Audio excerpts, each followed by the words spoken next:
Ok, ahora vamos a hacer un problema en el cual tenemos que resolver un balance simultáneo de materia y energía. Ok, el problema dice, la reacción de deshidrogenación del etanol del ejemplo 953 es aquella por la cual el etanol daba hidrógeno más acetaldehído. Se realiza introduciendo la alimentación a 300 grados centígrados. La alimentación contiene 90 moles por ciento de etanol y el balance de acetaldehído y entra al reactor a razón de 150 moles por segundo.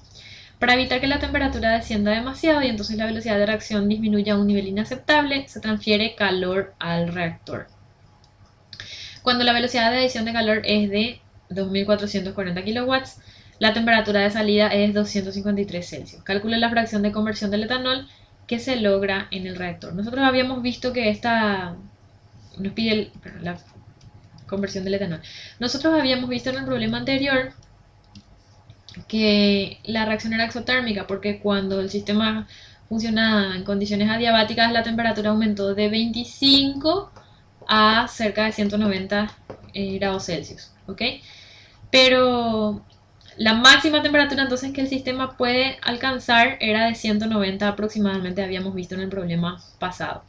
Entonces, como a esta temperatura la constante cinética no es lo suficientemente alta. Nosotros sabemos por la ecuación de Arrhenius que a medida que aumenta la temperatura aumenta la constante cinética, luego aumenta la velocidad de reacción.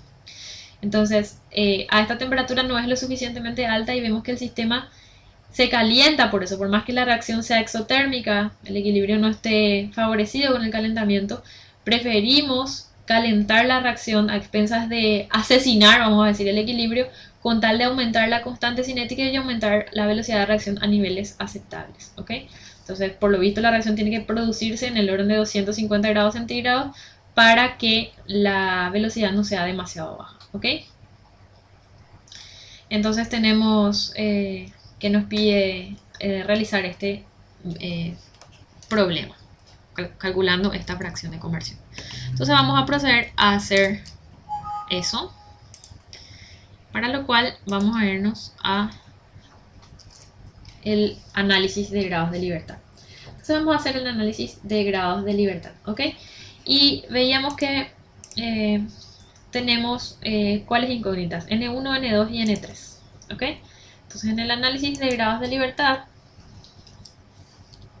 vamos a tener, es un sistema con reacción, el número de incógnitas que tenemos es 3, que son N1, N2 y N3, ¿verdad?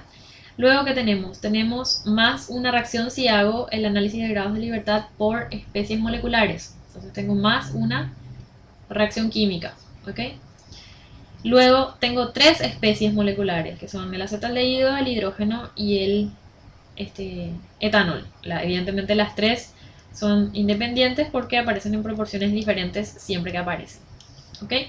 Y fíjense que el balance de masa por sí mismo no va a poder resolverse. Significa que, evidentemente, por eso hablamos de simultaneidad, tenía que resolverse también el balance de energía, y el balance de energía podría en conjunto ayudarme a resolver el balance de masa, ¿ok? Entonces con esto vemos que cierran los grados de libertad y tendría que resolver un balance de masa y energía en conjunto para responder a las 3 incógnitas de flujo del problema. Un detalle interesante que hay que tener en cuenta es que podemos hacer un balance de energía ya que tenemos las características en términos de temperatura y podemos tratar el sistema como ideal, no nos interesa la presión, se puede sacar directamente las entalpías de todo y hacer un balance de energía sin ninguna complicación, salvo por no tener los flujos, ¿ok? Entonces vamos a pasar a ES para resolver habiendo hecho el análisis de grados de libertad.